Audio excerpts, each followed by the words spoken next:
Fala galera, tudo beleza? Meu nome é André, eu sou fã de luta livre há mais de 30 anos. E no vídeo de hoje a gente vai fazer o resumo completo do último Monday Night Raw do dia 2 de fevereiro de 2026. E eu tenho certeza que vocês vão querer ver esse vídeo, principalmente quem viu a minha live, porque vai ter VAR na nota desse show. Então se você quiser saber a minha nova opinião sobre o último Monday Night Raw, assista esse vídeo do começo ao fim, porque eu tenho certeza que é a minha opinião e vai surpreender vocês. Mas antes, não deixe de fazer tudo aquilo que a gente pede para ajudar o nosso canal. Em especial, senta o dedo no hype nesse vídeo aqui. Senta o dedo no hype nesse vídeo porque a gente quer tentar de novo chegar no top 100 de vídeos hypados do Brasil. O último que a gente fez essa estratégia, a gente chegou no 6º lugar e a gente quer ranquear esse vídeo aqui também. Tá bom? Então, para você fazer isso, vocês vão pegar o seu celular, vocês vão abrir aqui o YouTube, vocês vão pegar o nosso vídeo. Quando vocês entrarem aqui no comentário, vocês vão ter aqui, por exemplo, vocês vão pegar aqui o videozinho aqui, ó. Vocês vão ter aqui os comentários, vocês vão poder chegar para o lado aqui. E aí, quando vocês chegarem para o lado aqui, ó, vai ter um botão de hypar. No meu caso, não tem. Vai ter, aí vocês clicam aí e cliquem no botão de hypar, tá bom? E aí vocês mandam esses pontos pra gente. A gente conseguiu mais de 330 hypes no outro vídeo e eu vou contar com vocês para essa estratégia pra gente ranquear de novo, beleza? Então vamos para o resumo do Monday Night Raw de 2 de fevereiro de 2026. E a gente começa o show de uma forma bem surpreendente, né? A gente começa o show com o nosso queridíssimo Bron Breakker vindo para o ringue, simplesmente sem música, sem nada, né? O cara veio pro ringue e aí, cara, ele simplesmente começou uma confusão. Ele virou tudo, virou a mesa dos comentaristas, pegou o microfone, queria partir o Adam Pearce ao meio. E aí veio o pessoal da Division tentando impedir que ele perdesse a cabeça, né? Estão tentando vender essa ideia do Bron Breakker, do cachorrão maluco, né? Ele vindo, reclamando, querendo pegar o Adam Pearce e tal. Mas assim, assim, a gente não tem como culpar ainda ninguém da história do mascarado, né? O Paul Heyman, ele veio pro ringue, reclamou que o Adam Pearce botou o Bron Breakker como posição número 2, que não sei o que tal. E aí, cara, de novo, né, o nosso queridíssimo cachorrão reclamando, pedindo pro Adam Pearce, exigindo que o Adam Pearce viesse pro ringue. E aí o Adam chegou e falou, olha só, eu tô querendo saber o seguinte, por que vocês estão reclamando e vocês estão aí falando que aconteceu esse problema com vocês por causa do mascarado e tudo mais? Até onde me consta, da última vez que algum mascarado entrou numa luta que estava envolvendo vocês, esse cara era o Austin Theory.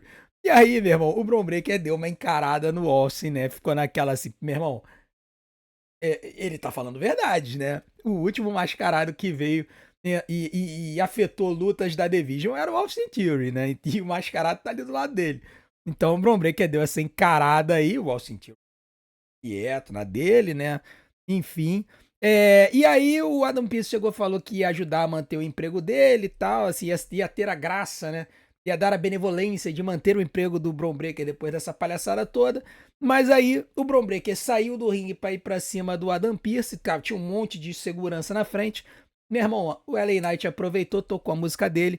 Eles foram pra frente da rampa pra receber o LA Knight. E aí, cara, o LA Knight veio por trás, acertou uma cadeirada no Logan Paul e no Austin Theory. O Bronson Reed tentou ir atrás, mas não conseguiu, né? E acabou que o LA Knight deu uma estragada aí na vida da Division, né? Ele tá se vingando daquele ataque lá do início de dezembro, que o Bronson Reed mandou aquele tsunami no capô do carro, né? Muita gente tava se perguntando, pô, LA Knight, pô, LA Knight tá aí, ó. Muita gente não queria o LA Knight sendo empurrado, tá aí, ó, tá enfrentando a Division, tá aí, ó, tá encarando a Division. Depois não reclama da Division ser tirada pra lixo, tá? Eu achei, cara, assim, eu resolvi dar uma revisão no Raw inteiro, tá? Eu confesso que eu gostei do segmento, tá? Depois que eu repensei o segmento, eu vi o segmento, a verdade é que se for pra gente ter um LA Knight que seja forte, um LA Knight que realmente seja um main eventer, ele tem mais é que estraçalhar a Division inteira mesmo. Que nem, por exemplo, o The Rock fazia com a Corporation, quando a Corporation se voltou contra ele, quando ele ia pra cima da DX no ano 2000, Stone Cold contra a Corporation. Cara, os Mega Faces fazem isso mesmo. Eles pegam lá o grupo vilanesco e estraçalha eles. O John Cena como autoridade e tal. Então, assim, se for pra gente. E tem muita gente que quer que o LA Knight seja empurrado até a lua. Se for pra gente ver o LA Knight como um main eventer legítimo, forte, né? Cara, ele vai ter que tirar a Division pra lixo mesmo. E aí, cara, a gente vai ter que se acostumar com a ideia que o Bronson Reed não é um main eventer. Ele tá ali como um capanga. O main eventer é o Bron Breakker e o resto tá ali pra ser tirado de lixo, tá? Agora, se você é fã do Bronson Reed, é fã do Logan Paul e é fã do Austin Theory, não vai poder ser fã do LA Knight. Não vai poder. E você vai ter que torcer para que o LA Knight seja estraçalhado todo o santo show, tá? Eu, revisando o show, eu achei o segmento interessante. E essa história vai continuar, né? Depois ela continuaria mais pra frente do show. Cabe notar que depois, quando eles estavam indo embora, o Paul Heyman foi falar com o Adam Pearce exigindo uma luta do Bron Breakker contra o LA Knight. O Adam Pearce deu um sorrisinho e falou que tinha expulsado o LA Knight da arena e falou pra ele mandar o Bron Breakker embora também, né? Porque ele não queria ninguém atrapalhando o show. Então isso deixou o Bron Breakker muito irritado, mas o Paul Heyman tirou ele da arena, vale informar isso. Depois disso, nós fomos para a primeira luta da noite, né? E esse show, ele foi. Um dos motivos pelos quais eu dei uma nota muito baixa pro show na live foi porque o show só teve 3 lutas, tá? Mas revendo o show, eu percebi que, apesar de terem sido apenas 3 lutas, as 3 lutas foram boas. E nós tivemos a questão dos vários segmentos que tiveram durante o show. Alguns ajudaram a alavancar o show, outros nem tanto, tá? Mas eu acho que o fato do main event ter acontecido da forma como aconteceu, a gente vai falar sobre isso, acabou me fazendo eu detonar a nota do show. Enfim, a primeira luta foi de Evon Evans contra o El Grande Americano 2. Eu vou passar a chamar de El Grande Americano 2 porque o original apareceu lá no Royal Rumble. Então, esse é o El Grande Americano 2, que dizem as más línguas que é interpretado pelo Ludwig Kaiser, tá? E aí, cara, esses dois fizeram uma luta até que razoavelmente interessante, tá? No começo, a luta ela foi muito metódica, com o Grande Americano 2 dominando a luta e machucando o Devon Evans, né? Isso depois desse início avassalador, cara. Esse salto aí do Devon, ele quase foi de cabeça no chão, né? O Grande salvou a vida dele. A partir daí, a luta ela começa com a ter o Grande 2 sendo o dominador da luta, né? Dominando a luta. O Devon, ele vai começar a tentar uma recuperação um pouco mais para frente, mas o Grande ele ainda continua dominando, né? E aí, depois tem essa submissão aí do Grande, que eu acho que ele já ganhou luta com essa submissão dele, tá? O Jevon ele mandou esse meio que um Rough Rider aí, né? Que foi bem bonito. Eu acho que inclusive tá fora da ordem, porque esse Rough Rider ele vem depois que acontece isso aqui. O Grande 1 aparece para distrair o Grande 2, né? O Grande 1 que dizem as más línguas que é o Chad Gable, que está voltando de contusão. E o cara tá rasgado, né? O cara tá seco. Enfim, o Grande 2, o Grande 1 veio para chamar a atenção do Grande 2. O Devon Evans, ele acertou esse golpe aí que parece o Rough Rider, e depois ele mandou o Old Cutter para 3. Então a gente teve a vitória do Devon Evans, né, que não tá aqui na foto, né, ele comemorando, mas Devon Evans venceu a luta, tá? Foram 12 minutos de luta que eu vou dar 3 estrelas e 25, eu vou subir um pouquinho a nota. Durante a live eu dei 3 estrelas pela luta, mas eu vou subir um pouquinho para 3,25, foi uma boa luta. Foi uma boa luta, eu acho que a história do Grande 1 contra o do Grande 2 vai seguir até a WrestleMania, e é bem capaz da gente ter uma luta de apostas, né? Que é uma luta clássica lá da luta livre mexicana, que é uma luta de máscara contra máscara. Geralmente luta de apostas é uma luta de apostas, né? Os dois lutadores apostam alguma coisa. Então você pode ser máscara contra máscara, máscara contra cabelo, cabelo contra cabelo e coisa do tipo. Geralmente as lutas de máscara contra máscara são as que dão mais audiência, porque algum dos lutadores vai perder a máscara, vai perder a sua essência, e aí fica todo mundo na curiosidade de ver quem é que tá embaixo da máscara, né? Então, eu acho que vamos ter uma luta de apostas na WrestleMania, e eu sinceramente não vou reclamar se tiver não. Eu acho que vai ser uma luta bem engraçada, tá? Depois disso, nós tivemos a música do AJ Styles tocando na arena, e aí foi muito engraçado, porque eu vendo a live, eu olhei assim e falei, caraca, o AJ Styles, ele virou assim, corporativo, ele cortou o cabelo, cara.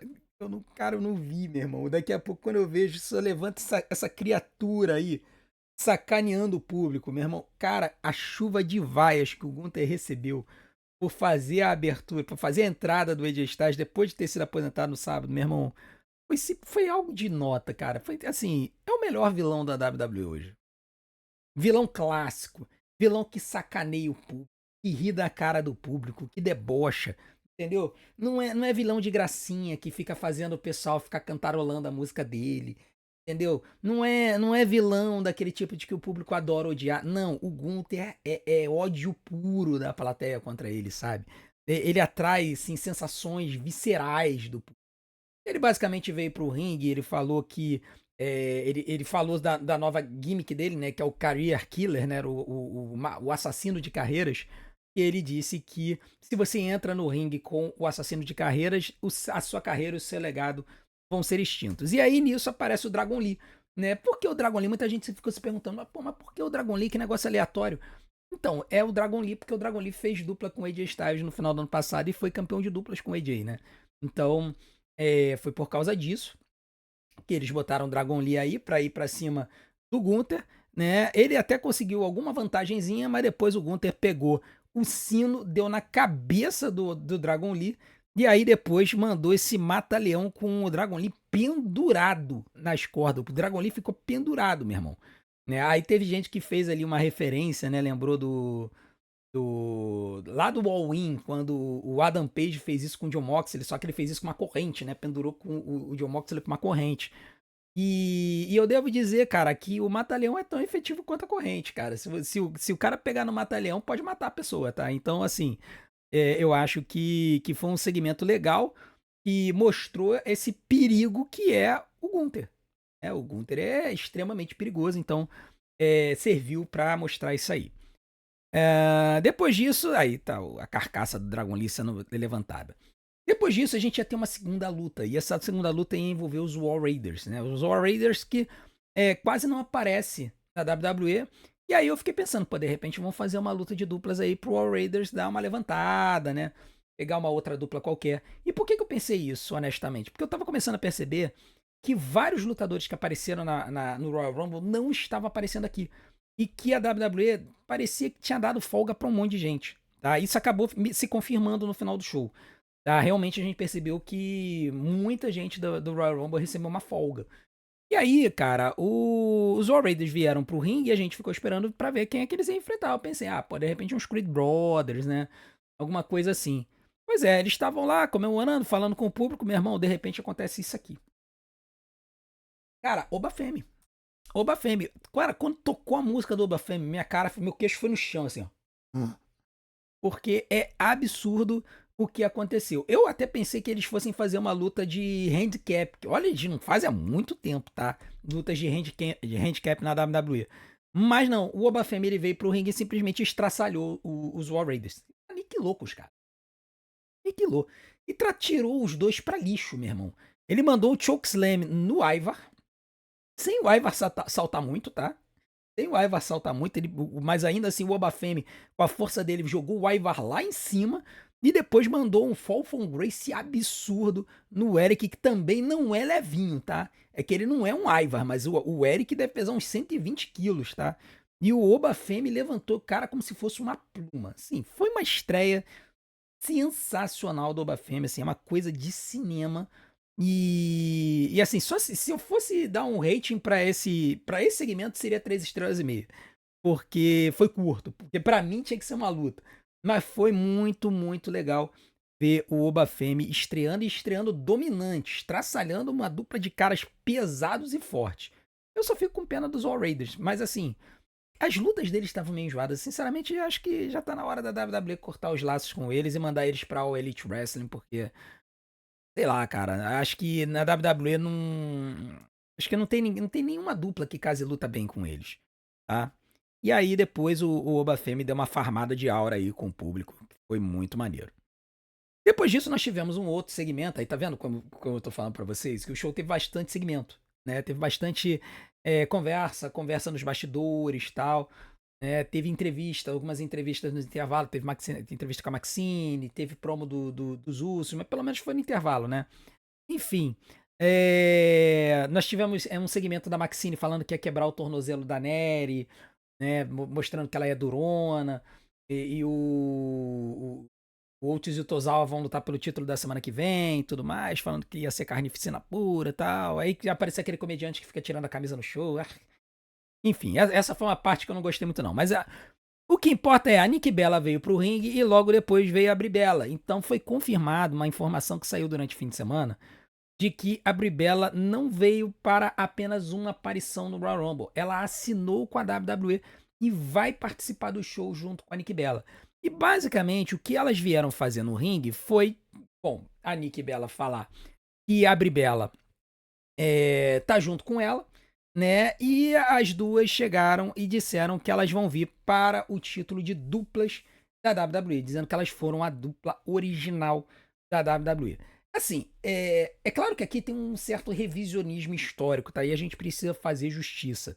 Lá na década de 80, final da década de 80, a WWE tentou criar uma divisão feminina de duplas, tá? E naquela época eles tinham basicamente duas duplas que eram muito utilizadas, que eram as Jumping Bombing Angels, que eram duas japonesas que lutavam e que eram as campeãs, e tinham duas americanas que ficavam sempre tentando tirar o título delas. Se não me engano, era a Velvet Sky, Velvet McIntyre e a Rockin' Robin. Eu acho que essas duas faziam muita dupla.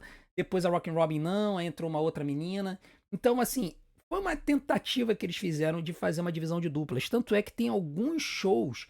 Eu acho que o Royal Rumble de 89 e a WrestleMania 5 tem lutas por esse campeonato de duplas femininas. Isso não é uma novidade da WWE.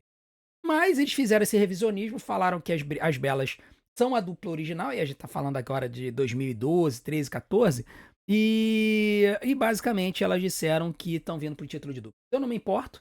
Por quê? Porque vai dar uma aumentada no Star Power da divisão de duplas e vai permitir que algumas duplas que estão lá de main eventers sejam divididas, sejam separadas.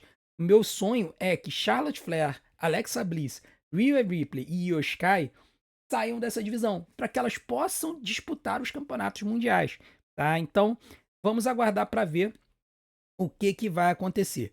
Mas Rhea Ripley e Io Sky não apareceram nesse show, tá?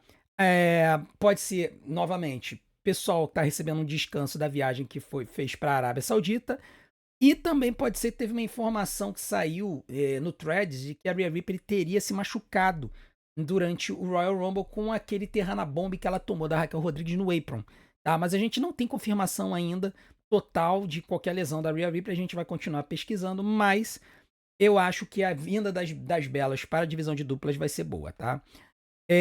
Depois disso, nós tivemos finalmente a segunda luta da noite.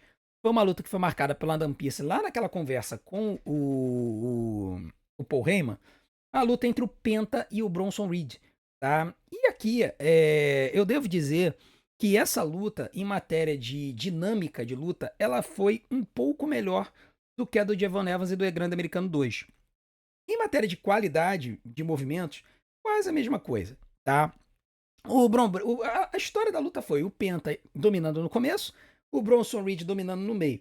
A fórmula de lutas da WWE, assim, se você pega os padrões, você identifica que geralmente é assim, né? O Face domina no começo, o Rio domina no meio, aí tem uma corrida do Face no final, e aí eles decidem se vai ser o Face ou se vai ser o Rio que vai vencer. Tá? E não é só na WWE, não. Na AEW também, na TNA também, geralmente a regra é essa, tá? Enfim, foi uma bela luta, tá? Teve gente que viu o dente voando aqui, não foi? É uma cusparadinha, tá? O Bronson Reed usando seus golpes tradicionais de potência, o o Penta utilizando os seus golpes de voo e tudo mais. Ali rolou aquele sacrifice, né, do Penta pra cima do Bronson Reed, no braço dele. O pessoal da Division tentou atrapalhar, o Penta voou pra cima deles. O Penta tentou mandar o Mexican Destroyer, o Bronson Reed evitou, mandou o Jagged Edge, foi mandar o Tsunami. Quando ele foi mandar o Tsunami, o LA Knight apareceu. O LA Knight apareceu, o juiz tinha tomado uma pancada, tinha caído, capotado. O LA Knight pegou o Bronson Reed do lado de fora.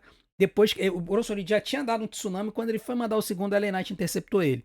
Pegou ele, né? O Bronson Reed foi pegar uma cadeira pra usar no ringue. O LA Knight pegou e mandou um BFT na cadeira, né? O BFT, o finalizador do LA Knight, mandou o Bronson Reed de cabeça na cadeira. E aí, o que aconteceu foi que vocês já até viram com o segmento posterior, né? O que aconteceu foi que o juizão acordou, o Penta estava dentro do ringue, o Bronson Reed estava do lado de fora, o juizão contou até 10 e com isso o Bronson perdeu por count-out. Não é a primeira vez que a WWE é pronta de fazer o Bronson Reed perder por count-out para poder preservar ele, tá? Para ele não tomar pinfall. Eu não me incomodei muito com isso, não. Vitória do Penta, foram 13 minutos de luta, eu vou dar 3 estrelas e 25 também. Tá? Eu acho que foi uma boa luta. Teve uma boa história. O LA Knight, vocês estão se perguntando, mas ele não tinha sido expulso da arena pelo Adam Pearce? Ele voltou. Tá? Ah, mas por que ele voltou? Cara, WWE, cara, desde o lado passado, John Cena voltava pra arena, Stone Cold voltava pra arena, The Rock voltava pra arena, todo mocinho que é expulso da arena volta, cara. Isso aí é coisa de lá de trás, até Hulk Hogan voltava, também era expulso da arena e voltava. Irmão, isso aí era direto, tá? Então não se incomoda muito com isso, não. O cara achou o seu caminho lá pelos bastidores e voltou, tá bom? Então, beleza, vitória do Penta, 3 estrelas e 25 em 13 minutos. Pra mim, acho que tá de bom tamanho a nota. Depois disso, nós tivemos esse retorno aí. Dom Chico Moedas, Dominique Mysterio, voltou para a WWE. E ele disse que ele voltou especificamente, ele não queria estar naquele lixo de cidade que era Filadélfia. Ele disse que ele veio ali para dar as boas-vindas para a futura campeã mundial e a atual campeã do Royal Rumble, Liv Morgan, né? Liv Morgan veio, né? Deu lá, fez o seu charminho, voou pra cima do Dominique, esfregou o nariz no nariz dele. Eu fiquei olhando, eu falei, cara, como é que a esposa dele aceita essas coisas, cara? Não é possível que não role um ciúme em casa, cara. Fala sério. Enfim, a Liv Morgan veio, falou que é isso aí, que ela merece mesmo e tudo mais. A camisa dela é muito engraçada, né? Mulheres bonitas amam o Dominique Mysterio, né? Ai, meu Deus. Enfim, a Liv Morgan contou vantagem, disse que não ia fazer a escolha dela agora, que tinha tempo. Realmente ela tem tempo, ela tem até Elimination Chamber para fazer a escolha dela. E que ela iria ver quem que ela iria escolher, tá? E aí, depois disso, veio a Raquel Rodrigues. A Raquel Rodrigues veio dar uma reclamada, porque ela, basicamente, ela estava no Royal Rumble e a Liv Morgan atrapalhou ela. E aí a Liv falou, pô, mas eu sei que você é uma pessoa altruísta e tudo mais, você já tem uma luta pelo título, agora eu consegui uma luta pelo título, então você pode derrotar a Stephanie hoje, eu posso derrotar a adversária lá do SmackDown depois e a gente fica todo mundo com todos os títulos, entendeu? E aí a Raquel chega e fala, não, é verdade, tá, realmente eu sou altruísta, não sei o que e tal, é isso aí. E aí, tudo bem, beleza, ficou por isso mesmo e a gente foi para a terceira luta da noite. E a terceira luta da noite foi Raquel Rodrigues e Stephanie Vacan pelo campeonato numa luta de Street Fight, né? Numa Philadelphia Street Fight. E aí, gente, aqui a gente precisa dizer algumas coisas. Durante o show, eu detonei muito essa luta, porque tiveram muitos detalhezinhos que não deram certo. Um deles foi a tentativa das meninas de colocar uma cadeira no corner para fazer aquele tipo de movimento que se joga a pessoa no poste, ela dá de cara na cadeira. E as cadeiras caíram 2 vezes. Acho que chegaram a cair 3 vezes. Elas tentaram 3 vezes botar a cadeira e não conseguiram. Então, assim, quando a gente pensa na luta e a gente pensa no que aconteceu, a gente fica assim, pô, cara, essa luta foi ruim, teve muito bot, não sei o que e tal. Mas não foi bot. Foram detalhes cenográficos que não deram certo. E não deram certo por quê? Porque elas tiveram dificuldade de puxar a cadeira ali nas cordas, porque é preciso de muita força para fazer aquilo. Tá? Então a gente releva porque tiveram outras partes que deram certo. né? Elas usaram várias armas durante a luta, tá? Apareceu o Candlestick, apareceu corrente. A Raquel Rodrigues ela utilizou de forma muito inteligente uma corrente durante a luta, prendendo o tornozelo machucado da Stephanie Vacan, né? E depois essa corrente aí, ela prendeu o tornozelo dela na corrente, jogou o tornozelo pra tudo que é lado, bateu com a corrente no tornozelo. Assim, foi inteligente, cara. Foi um uso inteligente das armas. A história foi a Raquel atacando o tornozelo da Stephanie o tempo todo, né? Botou a perna dela ali nos degraus do ringue, chutou os degraus e tudo mais. A Stephanie não vendeu muito tornozelo, tá? Ela tinha umas horas que vendia, tinha outras horas que não vendia tão bem assim. Mas, cara, no fringir dos ovos, eu não acho que prejudicou tanto. Também teve um momento em que a Stephanie mandou o Devil's Kiss na cadeira, no ringue. Depois ela chegou a pensar em mandar o Devil's Kiss no degrau exposto ali do ringue, mas ela não conseguiu.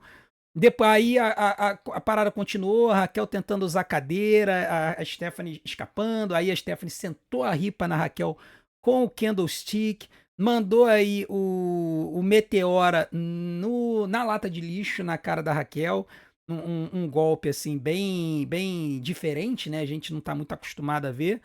E aí, cara, tinha essa mesa aí colocada, cara, a mesa tava tão frágil, eu achei que quando a Raquel foi colocada ali, a mesa ia quebrar com a Raquel. E tinha uma mesa do lado de fora. A Liv Morgan, ela já tinha vindo tentar atrapalhar a essa altura. Tá? Ela pegou um cinturão e tentou dar o cinturão na mão da Raquel Rodrigues. A Raquel pega o cinturão, mas a Stephanie consegue evitar o ataque com o cinturão e ela acerta a Liv Morgan, né? Sendo que é importante dizer que lá naquela promo, antes da luta, a Raquel Rodrigues tinha deixado bastante claro que ela não queria ninguém interferindo na luta. Ela falou bem explicitamente: eu não quero ninguém interferindo na minha luta porque eu quero provar que eu posso vencer sozinha. Só que aconteceram as interferências.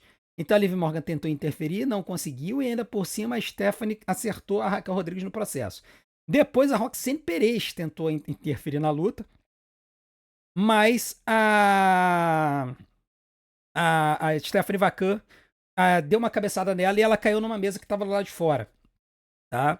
Aí a Raquel Rodrigues pegou a Stephanie, foi tentar mandar um Terrana Bomb, só que a Stephanie reverteu numa Huracanrana e jogou a Raquel na mesa. Só que a Raquel pegou meio de lado, assim, meio pra cima, e a mesa só rachou, ela não quebrou, tá? A mesa só rachou.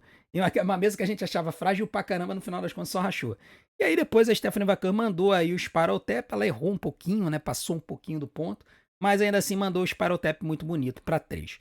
Tá? Esses foram os detalhezinhos que quando eu fui vendo a luta eu falei, putz, isso aqui não tá legal, isso aqui não tá legal, isso aqui não tá legal. Mas, cara, revendo a história da luta, a construção da luta, né, a história da Judgment Day se metendo na situação, eu vou revisar a nota dessa luta. Eu tinha dado 3 estrelas e 25, foi uma luta de 22 minutos, e eu tinha dado 3 estrelas e 25 durante o show. Eu vou revisar a nota, tá? Eu vou revisar a nota pra cima e eu vou dar 3 estrelas e 75. E aí vocês devem estar pensando, pô, mas você deu uma nota muito alta, tiozão. Cara, é porque eu tenho que relevar um pouquinho esses detalhes para considerar a construção inteira da luta. Entendeu? A luta como um todo foi bem construída. Mas, cara, é aquele negócio. Foi um detalhezinho aqui, um detalhezinho ali. Não foi lutadora errando golpe. Não foi lutadora dando um chute na cara da outra e quebrando o nariz. Não foi lutadora dando um chute Wi-Fi que passou a 2 metros da cara da adversária. Foram detalhezinhos de uma luta Street Fight que, cara, às vezes dá problema. É só a gente lembrar do SummerSlam do ano passado do raio dos Ganagato lá na mão da Lyra Valkyria. Tá? Quem viu o Unreal sabe do desespero que foi a história do raio dos Ganagato. Então, eu acho que a luta foi boa, foi muito boa, teve uma construção legal, não passou de 4 estrelas. Ela tinha potencial para passar de 4 estrelas, não passou justamente por causa desses detalhezinhos de cenografia que acabaram não dando certo. Mas pra mim tá valendo. Stephanie Vacan manteve o título com isso. E, cara, aí fica a pergunta, né? Será que a Liv Morgan vai agora ir pra cima dela? Ou ela disse que ia aparecer no SmackDown. Vamos ver se ela vai aparecer no SmackDown mesmo pra dar uma encarada na Jade Cargill. Acho que a Jade Cargill não vai gostar muito de ver a Liv Morgan invadindo o show dela, não. Pra terminar, aí temos a Liv Morgan, né? Vendo ali a Stephanie Vacan. né? Aí, vamos ver, né? Porque ela atacou a Stephanie depois da luta, né? Parece que a Liv Morgan vai pra cima da Stephanie. A Liv Morgan mandou um Oblivion na Stephanie. Parece que ela vai pra cima da Stephanie. Vamos ver se ela vai aparecer na sexta-feira ou se ela vai ficar pra cima da Stephanie mesmo. E aí o pessoal fica se perguntando, e essa imagem, né? Parece que ela escolheu a Stephanie. Enfim, depois disso nós tivemos um grande segmento, né, que fechou o show. Muita gente ficou chateado desse segmento fechando o show, tá? Muita gente ficou chateada. Eu devo dizer que, assim, quando você analisa este segmento, você percebe que ele foi melhor do que a gente teve a percepção durante o show. Eu tava fazendo a dublagem e, cara, eu não tava percebendo os detalhezinhos, né? Então eu resolvi trazer uma síntese da disputa de promos que aconteceu entre o Punk e o Roman para poder a gente comentar sobre isso, né? Porque a ideia basicamente foi o Roman Reigns, ele veio pro ringue e aí ele começou a se perguntar e perguntar pro público quem que ele deveria enfrentar, né? Depois que ele falou que a Filadélfia sempre teve altos e baixos na carreira dele, que ele ganhou o primeiro campeonato dele da WWE ali, ele também perdeu, né? Foi no mesmo dia. Que ele perdeu o último título dele na cidade, né? Foi na WrestleMania 40. Ele lembra que ele venceu o primeiro Royal Rumble dele na Filadélfia, mas não teve o mesmo aplauso do público, é verdade, 2015, né? Com The Rock, aquela história toda. E ele disse que agora ele ficou feliz de vencer o segundo Royal Rumble com a próxima parada sendo na Filadélfia. E aí ele pergunta se ele deveria ir atrás do título que ele criou, que é o do CM Punk, o que é o do título, que é o Drew McIntyre, né? O título que ele criou foi o título do Drew, né? Ou se ele deveria ir pro outro lado e atacar o CM Punk, ir pra cima do CM Punk. E aí, cara, os fãs começaram a gritar CM Punk. Quando ele cita o Drew McIntyre, o pessoal vai. Quando ele cita o CM Punk, o pessoal aplaude. E aí ele faz uma enquete ali com o público e tal. No que tem essa enquete, meu irmão, o CM Punk vem pro ringue, né? E aí o CM Punk vem pro ringue, os dois se encaram. E aí, antes de qualquer coisa, o Punk ele deixa o Roman Reigns e ele vai pra frente da câmera e ele fala com o Finn Balor que ele vai descobrir em breve quem é o verdadeiro vilão da história. Porque tinha tido uma promo do Finn Balor antes, durante o show, que ele disse que ele iria mostrar que ele era o vilão da história e que ele estava ali para conquistar o título mundial de novo. Tá? É aquele negócio, né? A gente já não sabe mais no que acredita, porque se não tivesse essa história toda rolando aí no ringue, a gente até poderia acreditar que o Finn Balor teria alguma chance, mas não é o caso. Tá? O Roman Reigns ele reclama da interrupção. O Roman ele não se vira, é um detalhe interessante, né? Enquanto o Punk tá falando pra câmera, o Roman simplesmente fica na dele. E aí, o Roman Reigns reclama da interrupção no segmento dele, e aí o Punk chega e fala o seguinte: meu amigo, olha só, não sei o que você tá pensando. Você acha que esse é o seu segmento, mas, cara, esse aqui é o meu show, tá? O campeão aqui sou eu, você tá de visitante aqui. Por quê? Por quê? Porque o Roman Reigns tá ligado ao SmackDown, né? O contrato dele é ligado ao SmackDown. E aí, ele fala o seguinte: olha, tudo bem, você tem duas opções. Você pode escolher o CM Punk ou o Drew. E a escolha é muito óbvia, assim. Ele sabe que o Drew escolheria o caminho mais fácil, que é o Drew, né? E aí o Roman fala, cara, o Drew não é o caminho fácil, né? E ele sacaneia o Punk dizendo, cara, o Drew ele tem 4 vezes o teu tamanho e da última vez ele fez você chorar por causa de um bracelete de plástico. E aí aponta pro bracelete que tava na mão do Punk, né? Um bracelete com continhas que o Punk usa.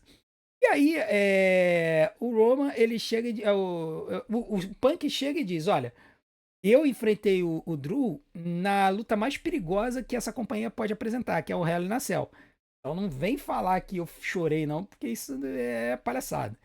Mas o Roman diz o seguinte, cara, você venceu o Drew uma vez, eu venci o Drew por anos. Eu venci o Drew por anos. E aí o Punk diz, mas você não fez sozinho, você fez isso com a ajuda da sua família. Referência ao Clash in the Castle, quando teve a estreia do Solo Sikoa e tirou o título do Drew, que parecia que ele ia ganhar. Assim. Foi uma das lutas que parecia que a Title Reign do Roman ia acabar. Foi quando teve a interferência do Solo Sikoa estreando no main roster lá no Clash in the Castle.